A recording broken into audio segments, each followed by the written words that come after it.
When we doubt ourselves, we aren't able to be our authentic selves. We aren't able to speak freely, move freely. Doubt comes from self-consciousness. A certain amount of doubt is sort of a good thing. Getting back to this crossing traffic. I mean, am I going to make it or not? Well, good to doubt yourself there if there's a chance you get hit by a bus.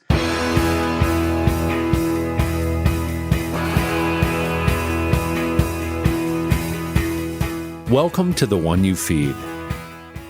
Thanks for joining us. On this episode, we have a returning guest, Daniel Levitin. He's founding dean of Minerva University in California. He's also the James McGill Professor Emeritus of Psychology, Neuroscience, and Music at McGill University, Montreal. He's the author of many books, including This Is Your Brain on Music, The World in 6 Songs, and a new book discussed here with Eric called I Heard There Was a Secret Chord, Music as Medicine. Hi, Daniel. Welcome to the show. Thanks for having me back, Eric. Yeah, it's a real pleasure to have you on. When I saw the title of your latest book, I was like, all right, we definitely have to talk. Your latest book is called I Heard There Was a Secret Chord, Music as Medicine. And so we'll be getting into that in a second. But before we do, we'll start like we always do with the parable. In the parable, there's a grandparent who's talking with their grandchild, and they say, in life, there are two wolves inside of us that are always at battle. One is a good wolf, which represents things like kindness and bravery and love. And the other is a bad wolf, which represents things like greed and hatred and fear. And the grandchild stops, and they think about it for a second. They look up at their grandparent, and they say, well, which one wins? And the grandparent says, the one you feed. So I'd like to start off by asking you what that parable means to you in your life and in the work that you do. We're together a few years ago talking about my book about fake news, and when you asked me the parable, I went back and I looked at my answer from back then.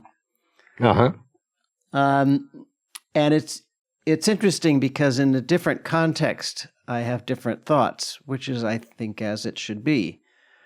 Back then, I said, well, I found the parable a bit simplistic because I think it can be healthy to feed fear.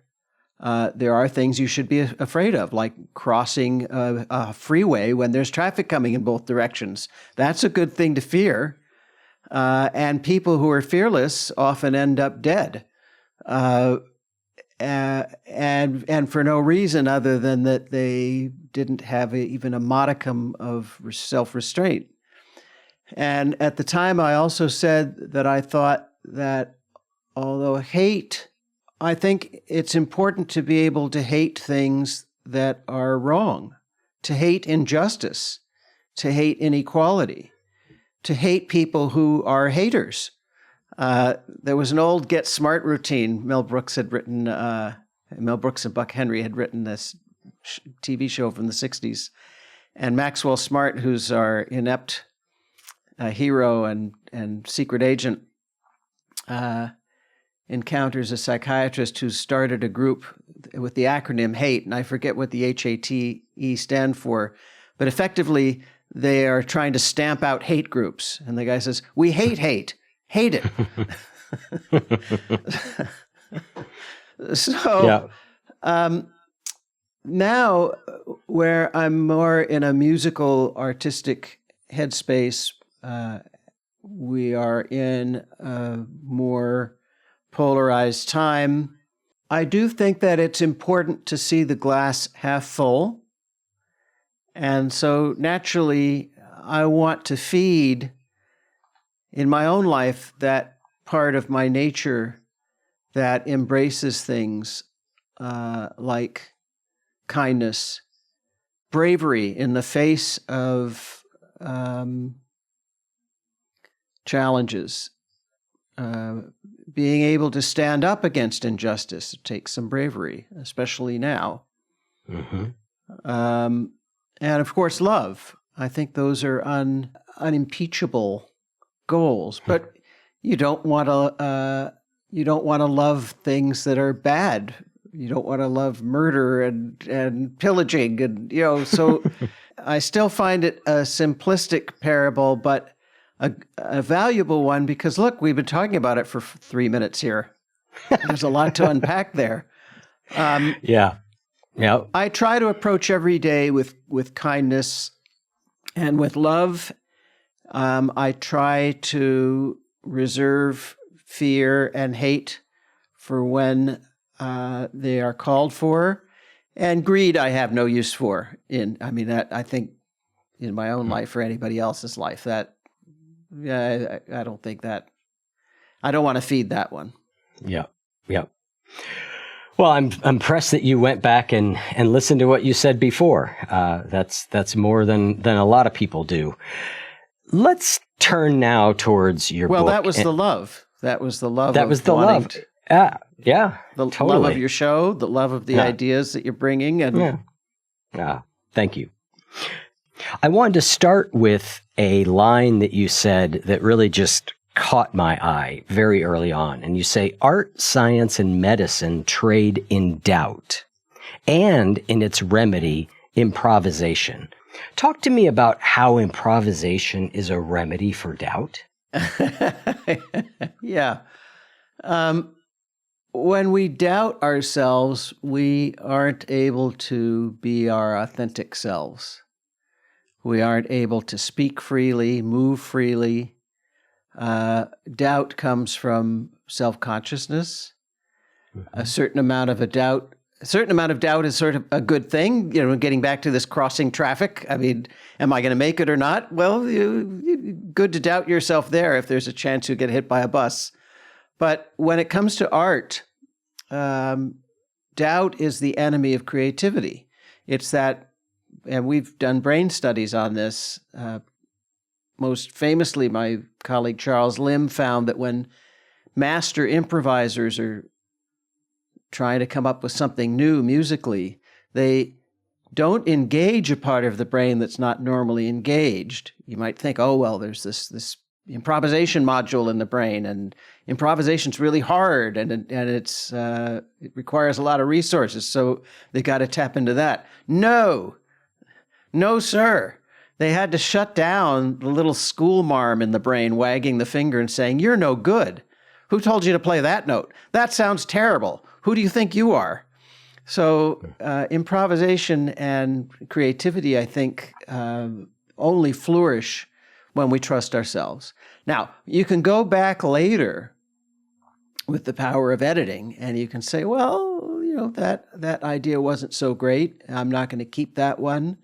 But in the moment, in the heat of the moment of generating ideas, whether it's for music or a novel or a painting, for dance, just for a conversation you're having with a friend or a new product, in any domain where you're trying to be creative, just let the ideas flow and trust yourself to come back later and prune out the bad ones.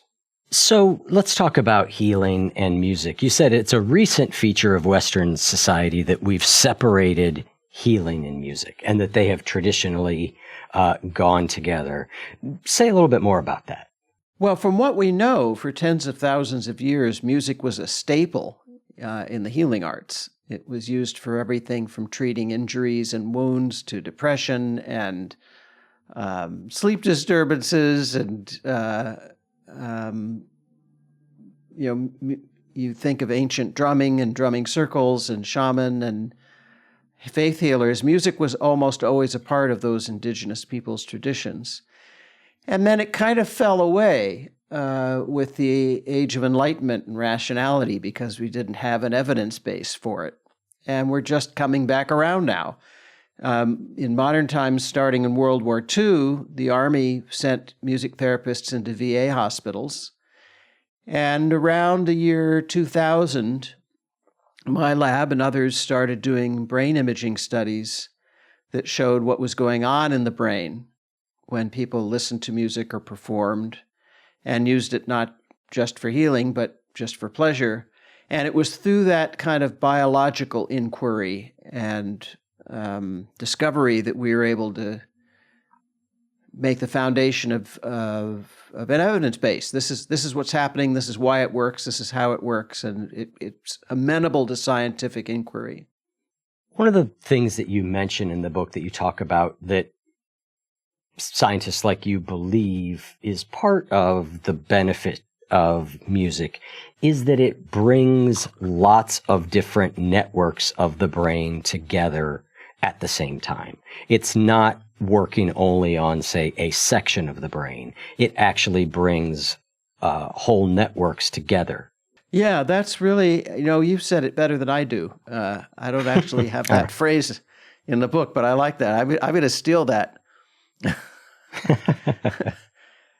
It does. So it binds together different processes and patterns of thought in the brain. And because of that, it can bring you to tears of joy or tears of sadness. It can have a great emotional impact. And it can be used to treat diseases, and most notably movement disorders, Parkinson's, multiple sclerosis, stuttering, which is a movement disorder also. We don't think of stuttering as a movement disorder, but it is, because you have got to move your tongue and your lips and your jaw in order to speak fluently, and that's what goes awry, the motor system, the movement system. And it's what allows music to help treat things like intractable depression and post-traumatic stress disorder, marshaling the cognitive, the emotional, and the movement centers, connecting these different regions, as you say. You also mentioned that there are separate brain circuits for integrating and binding music together. What does that mean, integrating and binding? Well, this is getting a bit down in the weeds. But if you'll allow me a digression. Sure. This is long-form radio, isn't it? It is. I think it makes the most sense if we use an analogy, which, of course, your opening parable was. When you look out at the world around you, I'm looking at a computer and a monitor and a microphone, and I've got a painting on the wall and a lamp and a window and a tree outside the window. I'm taking in the world around me with my eyes. And so I'd invite the listeners to just take a moment and look at the world around you. Now, what are some features of what is being transmitted to you, assuming that you are sighted? Not all of us are sighted. But for one thing, the world is out there. It's not inside your head, of course. It's out there in the world. And the information that you have about it from a physics and biological standpoint is just a bunch of photons bouncing off of objects and impinging on your sensory receptor, your retina.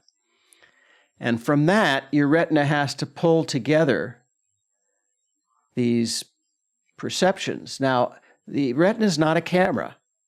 It doesn't see the way a camera does. And the photons are just individual packets of light. So you've got brain circuits that extract from that signal that hits the retina the different attributes of what you see. The color is processed in one area of the brain. Whether something's moving or not is in another area of the brain, movement centers of the visual system. And then we've got parts of the brain that process edges and shapes and shading and contrast. These are all different circuits. They evolved separately, and it all comes together later, where later in brain terms is like 40,000ths of a second. Not very long. But you then get a perception of the world that's out there, component by component. And we know this not just from neuroimaging studies, but from, I didn't even mention depth. You've got depth perception that has to take the signal from the two eyes and integrate it. People who only have vision in one eye, or if you close one eye, you lose all depth perception. It's binocular disparity that gives you depth. Yep. I went into this great analogy because I think it underscores how complicated perception is. It's a constructive process. Your brain is constructing inside your head some representation of the outside world. We do the same thing, Eric, with sound. The only information you have about the auditory world comes from your eardrums wiggling in and out in response to molecules hitting them because they're vibrating for some reason. And so the loudness of an object or a sound is processed separately from its pitch or its duration, and special processing modules have to extract that information, and then the different pitches are pulled together into representation of melody and harmony, and the different durations into rhythm and meter and tempo, and it all comes together about 40 thousandths of a second later, and you hear either a cat meowing, or you hear a symphony, or you hear a door creaking, and your brain has to assign those interpretations of the world. And the other interesting thing is that for sound, it feels like it's coming from inside your head for most of us, not like it's outside, which is different than vision. It feels more intimate.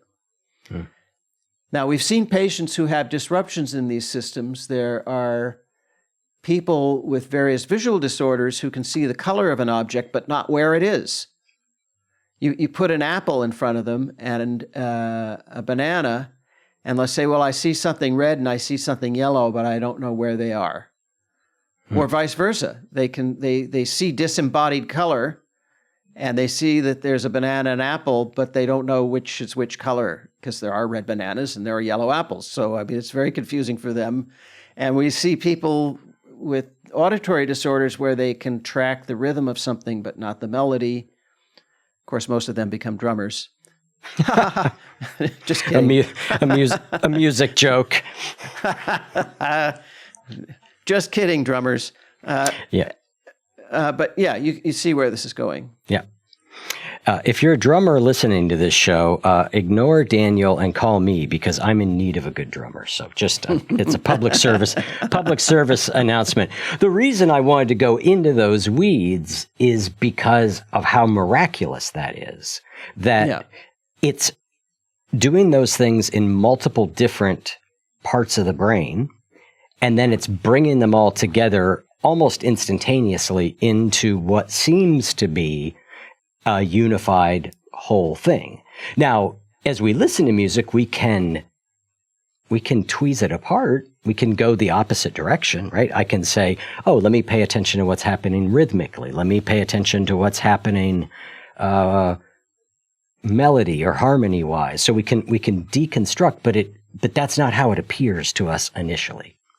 And that's exactly right. So we can will our attention. We can direct our attention and say, okay, I'm in the concert hall. I want to just listen to the oboes for a minute.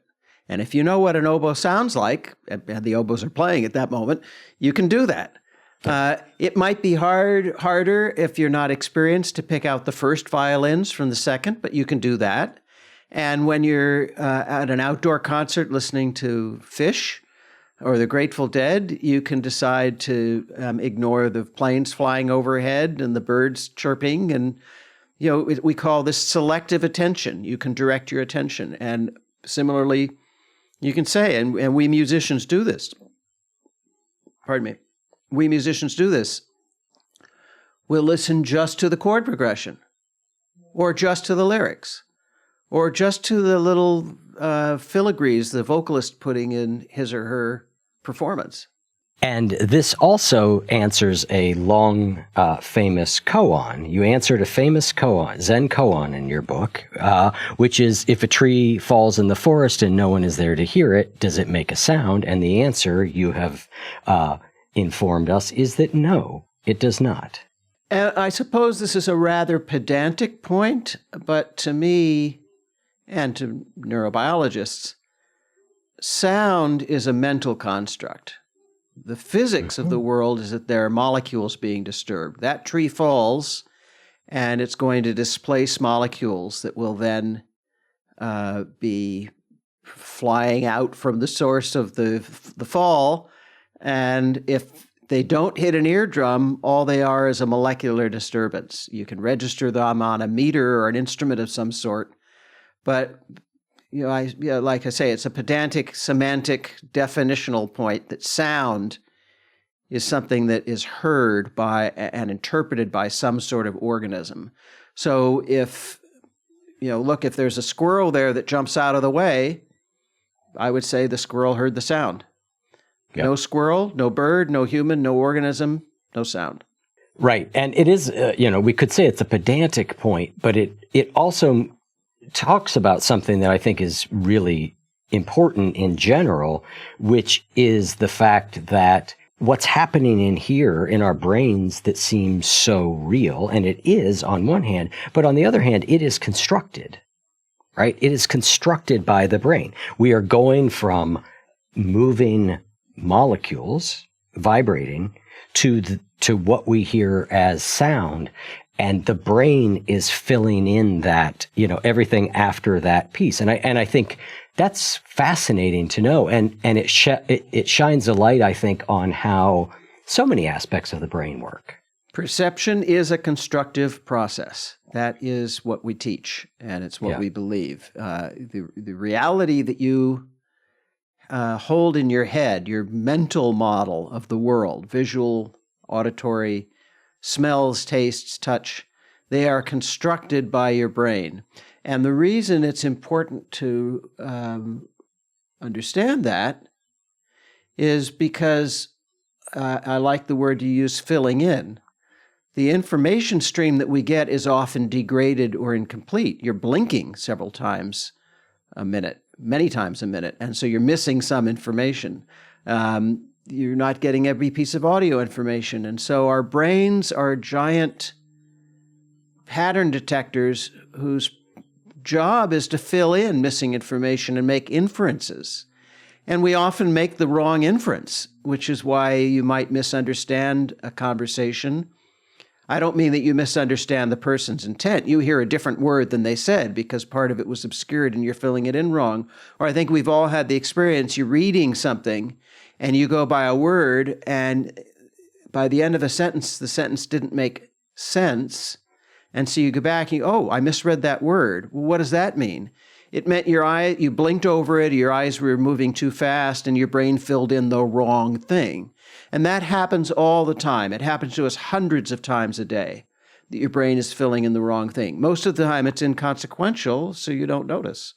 All right. At the risk of going too far into the weeds again, I want to ask a question, because what you just said made me think of something.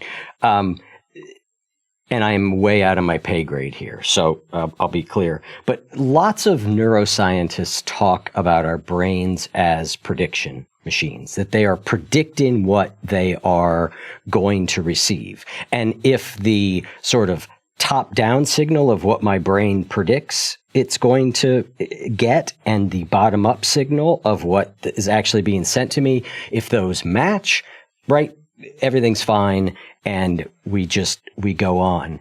To what degree, does that align with what you understand about neuroscience? And if so, how is that happening, and how does that affect our experience of music? Well, that's actually the key to music. That's why music works, and it's why humor works. This top-down process you refer to, expectations, we're making informed predictions about what's going to happen next. We can't help but do it. We evolve that way. I would say, above a certain level, I'm trying to think of the right term, certainly all mammals need to be able to predict what's going to happen next to avoid dangers and hazards, predators. We humans need to do it. I don't know how far down the phylogenetic tree it goes. Fish make predictions, birds make predictions. To some extent, worms do, but that's a product of having brains. Brains evolved in order to predict what will happen next. That's one of their primary functions. And a secondary function, probably I would say equal, is to have some form of memory of what's happened before to inform those predictions. The predictions are based on past patterns. I said, at the outset, the brain is a pattern detector. Why?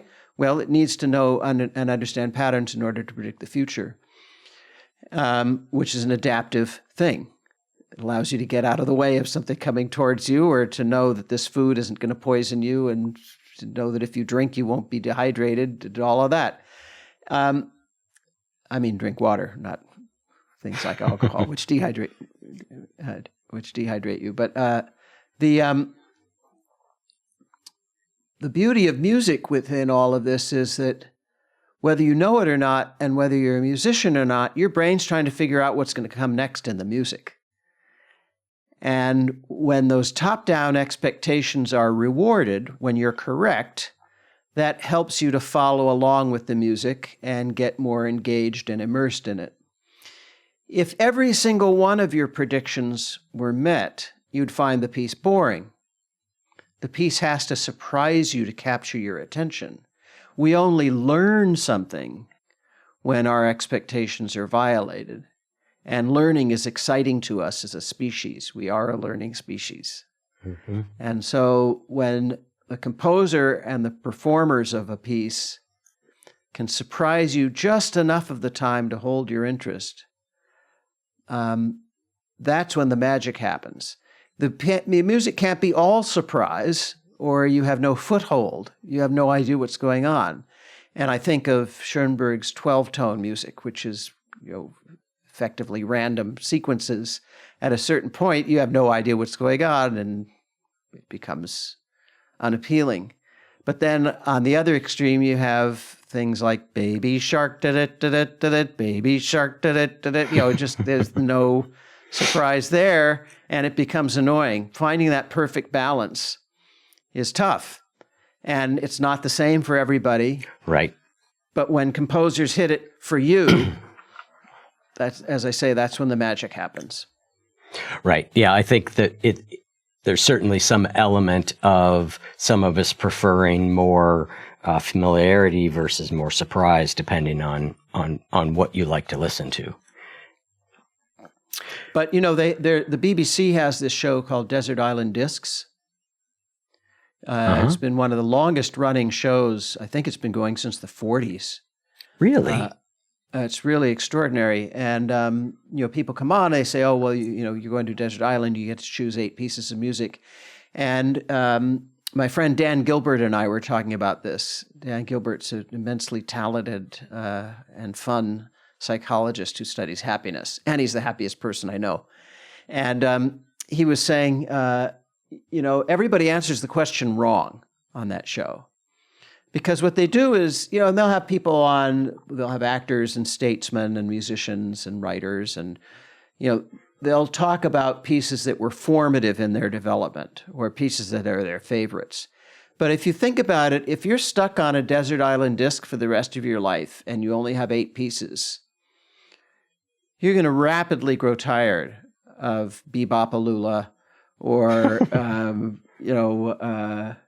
Anarchy in the UK. Yeah, you're going to grow tired of it. What you really want is a piece that has some complexity and some room to move in. You want Mahler's Ninth. Even if you don't like Mahler's Ninth, after a few years of listening to it, its secrets will become unlocked. Maybe you'll never like it, but I think I would load it up with a couple of comfort food kinds of things. Yeah. But then I'd want to put in some difficult stuff that would grow with me or that I would grow into. Yeah, that's a fascinating way of thinking about it. I've reflected on that also. Like, how would I balance wanting to hear stuff that I know I love, but is simple enough to your point that I would there wouldn't be much to explore after a certain amount of time. All right, so now let's talk in more detail about music and healing. And you talk in the book a fair amount about music therapy, and you say that music therapy falls into 2 broad categories, passive or active. So first, share a little bit about that distinction, and then we'll go into some of the specific applications of music for healing. Passive is you listening to music and maybe not really attending to it. Like you and I were talking earlier about how, as musicians, we might study a piece. We might become actively listening, but just passively listening. It's on in the background, or you're using it for meditation. active music is music making. You being in a drum circle, writing a song, playing an instrument. And those are different. And another distinction I would make is music therapy versus music interventions. Music therapy is a kind of reserved term. It involves a certified music therapist, which is a specialty and a certification in most countries. Usually a dyadic relationship between a therapist and a patient, or perhaps a therapist and a group, such as group therapy, but it involves a qualified professional helping you to achieve therapeutic goals, either through music listening or music making. Okay. And then we have music interventions, which are like when you go to your dentist's office and they put on music, in headphones while they're drilling at you. That's not a music therapist. The music hasn't been designed specifically for you. They're just guessing what will relax you. And my dentist puts on music that makes me stabby, and so I have to bring my own music. Okay. So let's talk about, thank you for making that distinction. Let's talk about music therapy for now, which is where a therapist is trying to bring about some sort of clinical result by using music with their patients. And there's a few different areas. You alluded to movement disorders before. Share a little bit about what some of the common movement disorders that music can help with, and how do we think it's helping, or in what ways is it helping? I think one of the easiest cases to wrap our heads around is Parkinson's, when it reaches the point where individuals with Parkinson's can no longer walk continuously and smoothly. So what's happening there is that the disease degrades those circuits in the brain that are responsible for maintaining gait, G-A-I-T, gait. And, we're bipedal, we're inherently unstable. You've got to coordinate putting one foot in front of the other. You have to put it down. When the other foot is up, you can't have both feet up at the same time. It seems rather obvious, but, infants can't do it. You have to learn. And when those circuits become degraded, Parkinson's individuals might freeze and be unable to start walking, or once they start, they may freeze and be unable to continue. And if you play music for them that has a tempo that's approximately at their gait, after a few seconds, supplementary circuits in the brain that are not damaged begin to synchronize with that tempo. Neurons fire in synchrony with it, and they act as an external timekeeper that allows the Parkinson's patient to move and walk without a walker and without assistance. And therapy that employs that technique can allow, over time, for somebody with Parkinson's to just think about music and not actually have to hear it, and then be able to walk. And that's a game changer. We take mobility for granted, those of us who can move. And if you've ever broken your leg in a ski accident or something, you realize,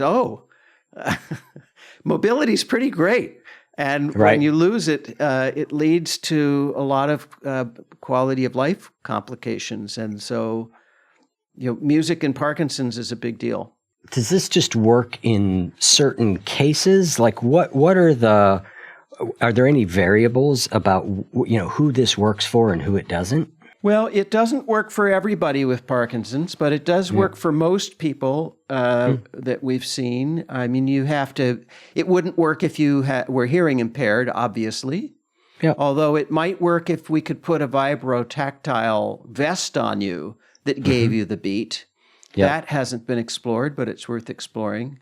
It seems to work also for movement disorders that are non-Parkinson's related, like for multiple sclerosis and other central nervous system problems. And the principle is the same, that you're using the rhythm of music to bring in other brain circuits that are not normally, are not the compromised ones, by Exactly. sort of going around those and saying, hey, okay, Fascinating.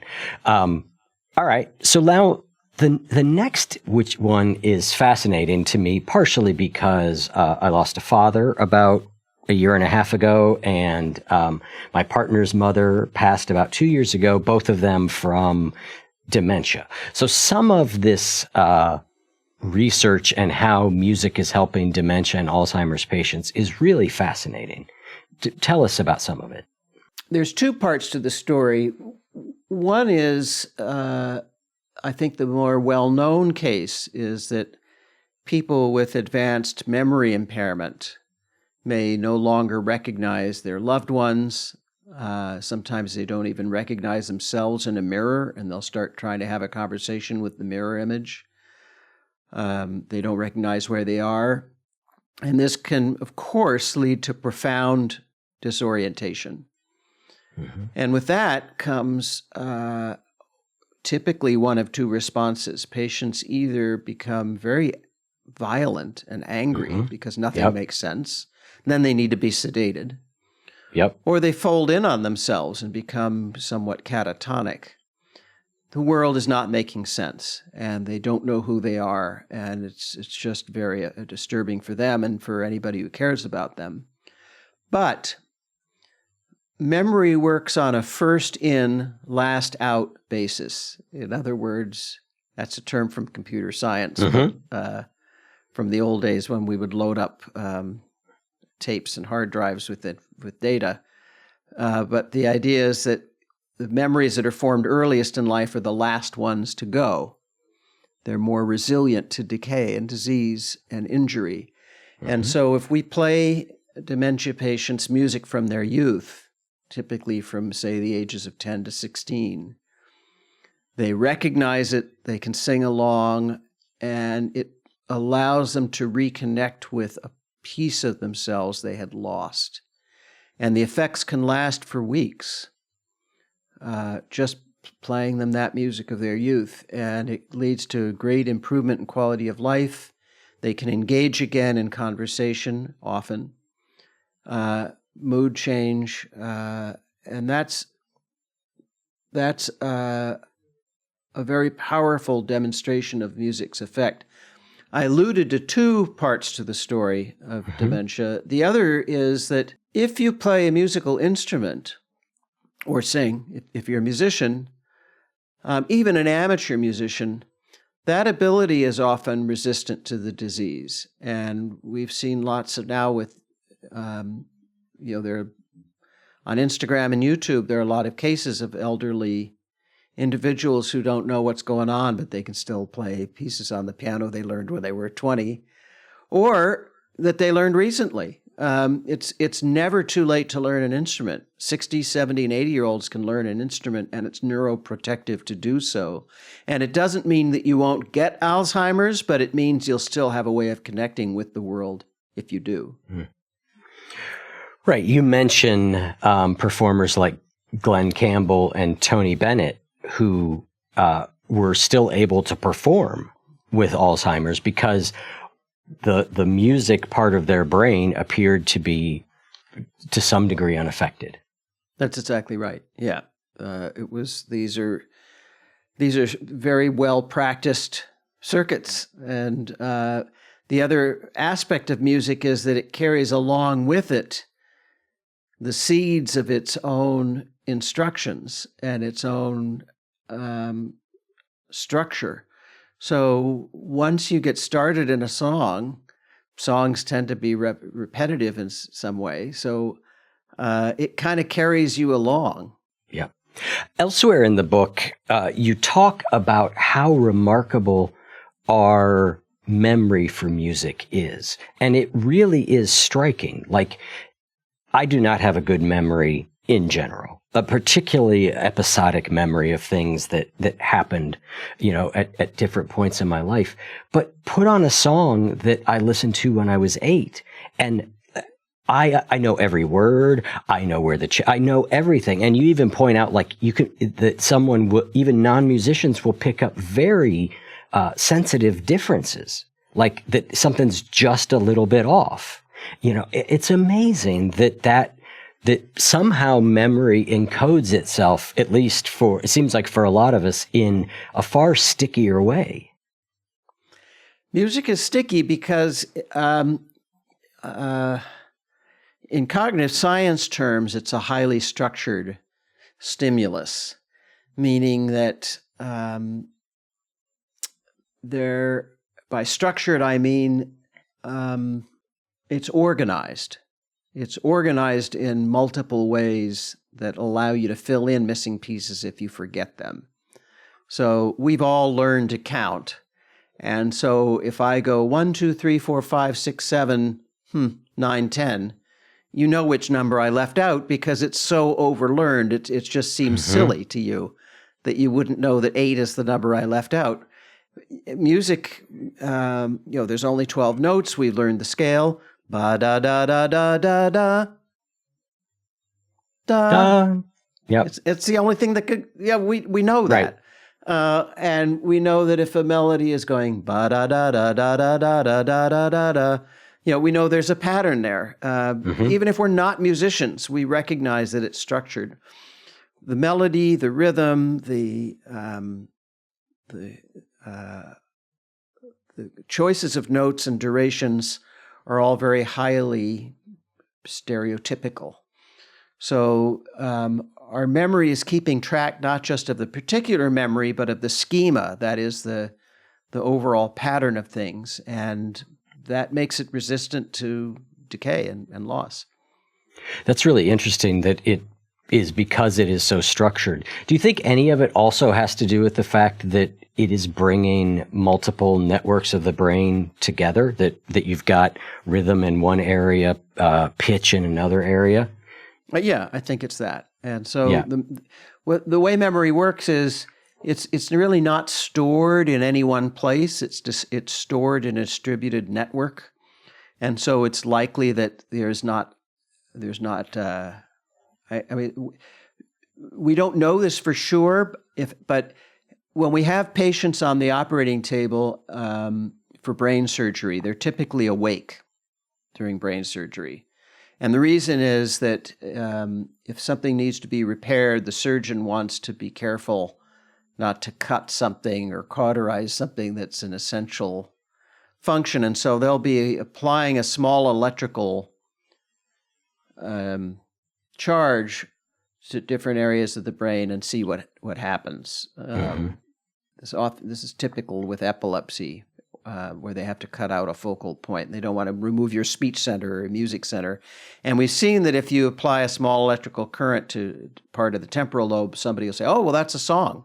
That's fascinating. In reality, the song is not there. That's just the entry point to a node. It's like saying if I turn on the switch to the light in my room, the light isn't where the switch is. The light's in the ceiling, or it's a floor lamp or something. But that just that's where I complete the circuit. Right. But in reality, in the brain, it's probably the case that the rhythm's in one place and the pitch is in another, and the vocal timbre is in another, and the lyrics are in another. But that's the nexus point. And we know this because we've seen patients who can lose lyrics and retain all the rest after a stroke or some other brain damage, or they lose their perception of rhythm, but they maintain their perception of melody and so on. Another area that you write about in the book is music and helping with chronic pain. What are we learning there? So some years ago, my lab showed that when you listen to music you like, and of course that's subjective, but music you like, your brain produces its own opioids, endogenous opioids.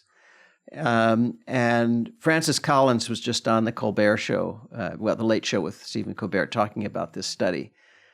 Francis is in the White House Science Office, and he's been a big promoter of music and medicine, using that platform and his former platform as the director of the NIH, National Institutes of Health, the world's largest biomedical research organization. So this music and medicine that you and I are talking about is becoming more, I'd say, accepted within the government, which means it's becoming more accepted by healthcare providers. And the idea that your brain can produce opioids in response to music is part of why it can help with chronic and acute pain. The opioids that we take, Oxycontin or codeine and things like that, heroin, they're addictive, and the amount of opioids that your brain produces in response to music are not as high as pharmaceutical levels, but probably high enough that you might be able to get by with music and an Advil rather than music and a highly addictive substance. Now, is that the sort of thing where with people who are seeing really good results with that there is some sort of therapy that is going on there? Or is it, I'm assuming that maybe it is, maybe it's not, as simple as putting on a song you like. Is there something more to music therapy for chronic pain that therapists are doing? Well, so that's a sticky question. We can have self-medication with music. Yeah. I think, and most of us know what kind of music will soothe us. I think part of the difficulty, though, getting back to this desert island question, this idea of a desert island disc that you might get tired of, maybe your go-to music for pain relief is no longer working for you, and that's where a music therapist comes in. They can help you discover music that might serve the same functional therapeutic purpose. That's not music that you're tired of. Do we see anything? We talked earlier about two types of music therapy. There's listening to music, there's making music. We've talked a little bit, when we talked about memory and dementia, we talked about how people are able to continue to make music. Do we see with chronic pain any applications of making music, or has it largely been studied in the context of passively hearing music? There are more studies on music listening because it's easier to do, but there are some emerging studies on making music and pain relief. And I think the effects are even more powerful when you're making music. Provided that the pain isn't in your fingers or something, but and you need your fingers to play. But even in that case, it seems as though the pain goes away while you're playing.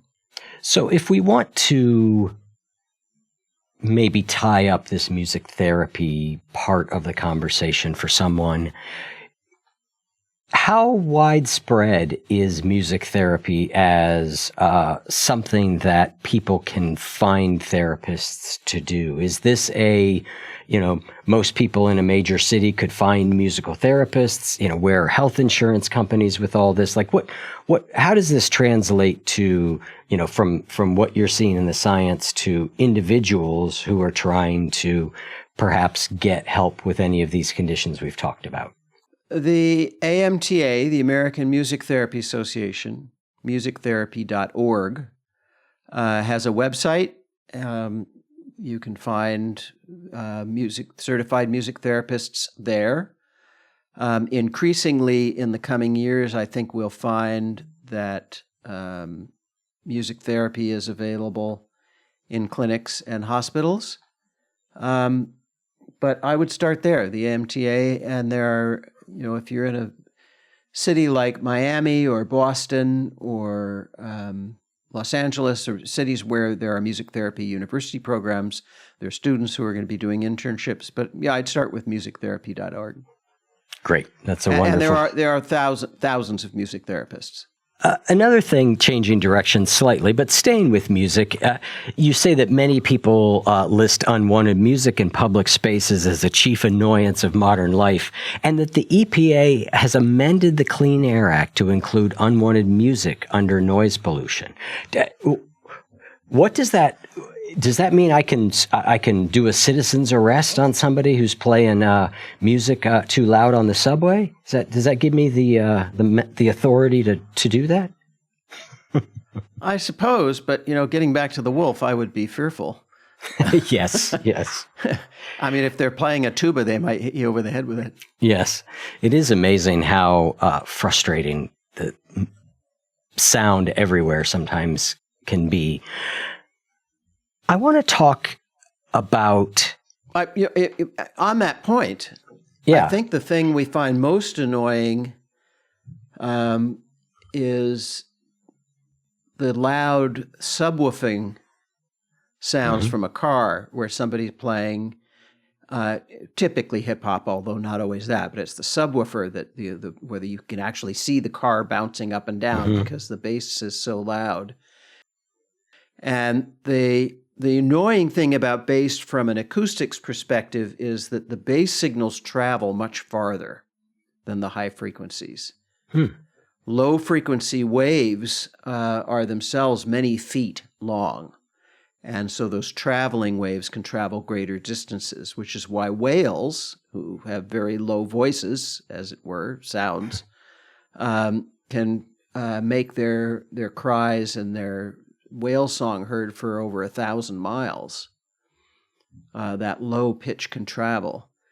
And evolutionarily, a loud, low pitch from from an ancestral standpoint, it would usually signify an avalanche or a herd of elephants coming towards you, and so it's meant to evoke fear. From an evolutionary standpoint, I don't think the person in my neighborhood playing music is necessarily trying to evoke fear, although maybe, but that's why we don't like it. Interesting. I did not know either of those facts, that the bass waves, the lower frequency waves, travel further. But it makes sense given that they're bigger. And they're non-directional, which is why if you have a subwoofer in your home, you can put it anywhere in the room and it'll have the same effect. Whereas the speakers, if you're an audiophile, you want to make a triangle, an equilateral triangle, where the speakers are as far apart from each other as you are from them. That's where you get the optimal sound and the optimal stereo field, and it allows the orchestra or the band to sound natural. Subwoofer doesn't matter because the bass, being a long waveform, is non-directional. Well, another fact I didn't know, but it makes sense because I see subwoofers positioned in a far more random pattern than I see speakers. Okay, we're going to close on this. You talk about the minor third in speech as well as music. Yeah. There's an example of a falling minor third being derisive, correct? Yeah. Or yeah, which means I'm agreeing. Yeah. What happens if I do an ascending minor third? Try one. So does music help us to live better lives? Yeah, it's a question, isn't it? Yeah. But it's interesting. A cultural universal seems to be the descending minor third as the teasing or the derisive or the sarcastic, and we don't know why that is. It just seems to be the case.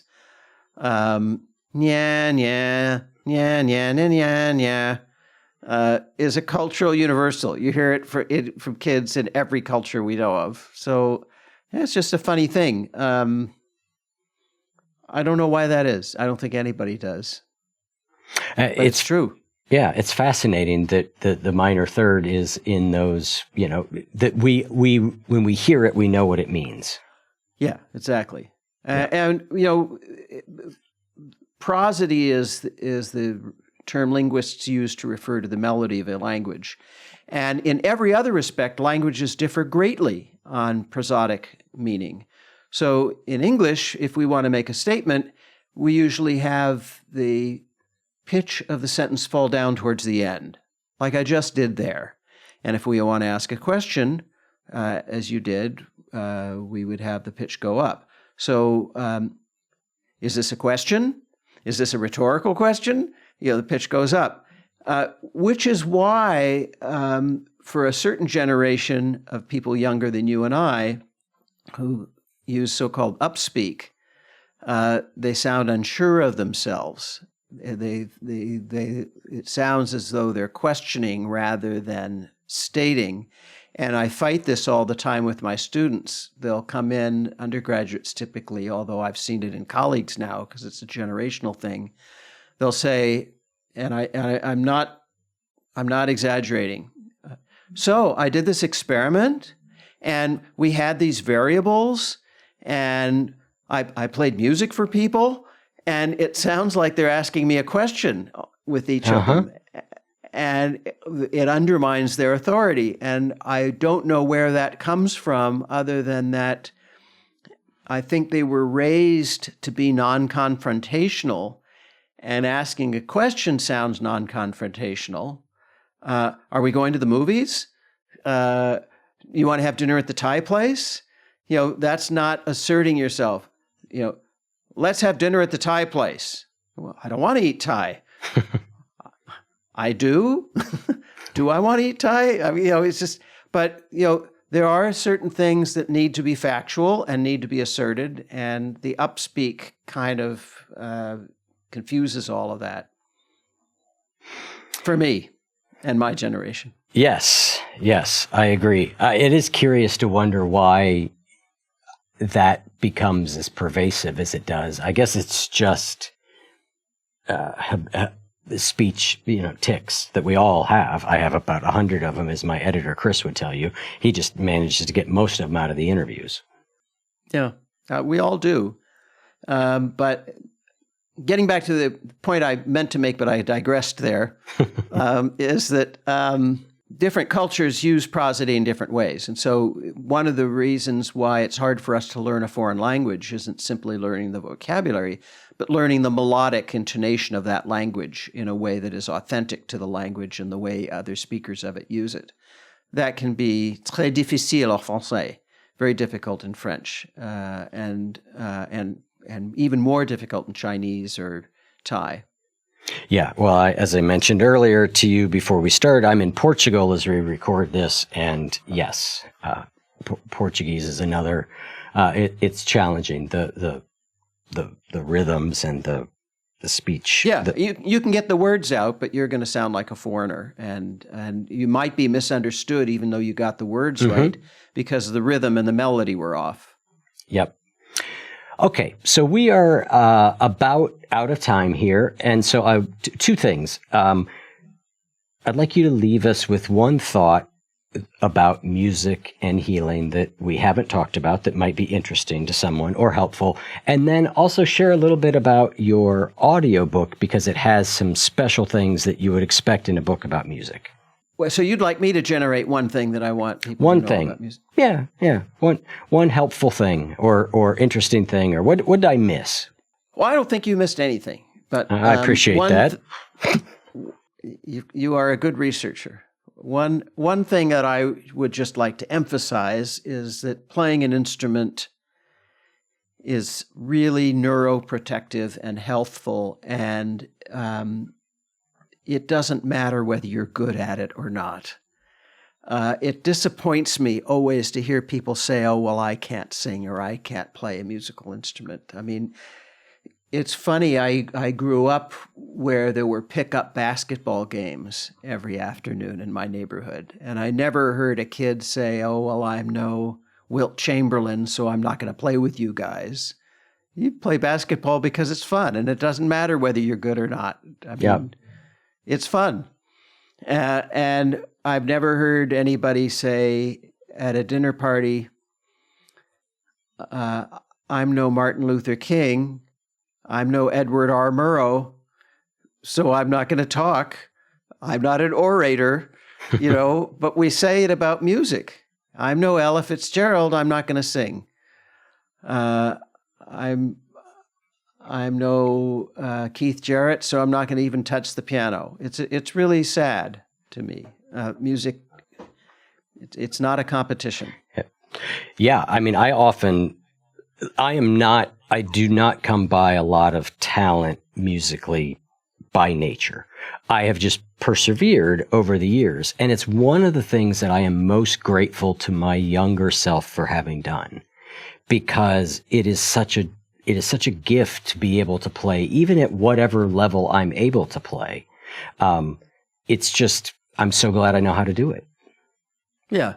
And truly great musicians often don't care whether you're good or not. They will play with you because it's not about what you're capable of. It's about, look, My friend Victor Wooten makes a really nice analogy, and I know that you like analogies because parables are analogies. Indeed. If you go to a friend's house for dinner and they've got an 8-year-old, are you going to talk to the 8-year-old? Of course you are. You're going to modify what you talk about, but you're going to, you may or may not talk about the war in Ukraine with them. Or if you do, you're going to modify to talk at their level, and you're going to try not to be condescending or, insulting, but you'll try to adjust what you say. And musicians do the same. Musicians will play with you and adjust what they do so as not to make you look bad. You're not going to talk to that 8-year-old and try to make them look like an idiot. A competent, big-hearted musician, even a pro, is going to not try and make you look bad. They're going to try to work with you with what you bring. Yep.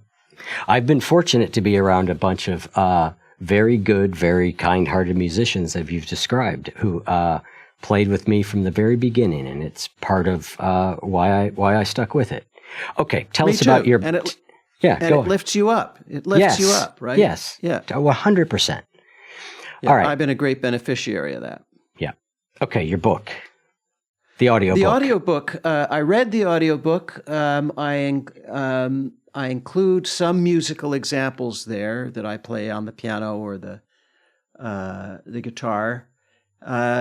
And then whether you have the audiobook or the ebook or the physical print book, there's a playlist that I created, actually a series of playlists on all the major streaming services. So the idea is that there's a QR code on the back of the book. Maybe you'll include one on your website. And it will take you to all 275 songs in the book, in the versions mentioned, and you can listen to them as you follow along. There's that many of them in the book. I mean, I read the book, and there were a lot of songs, but I had no idea there were that many. That is a lot. Well, some of them are just a mention. They're not discussed. But, when I opened the book describing a concert, a performance of Art Blakey and the Jazz Messengers, and, they were playing In Walked Bud. And so, I mentioned that they were playing it. I don't really dissect it, but, if you want to know what In Walked Bud sounds like, there it is. Wonderful. Well, we will put links in the show notes to your work and where people can get the book. And Daniel, thanks so much for coming on again. I've really enjoyed the conversation. It's great to see you again. Great to see you. Thank you for having me.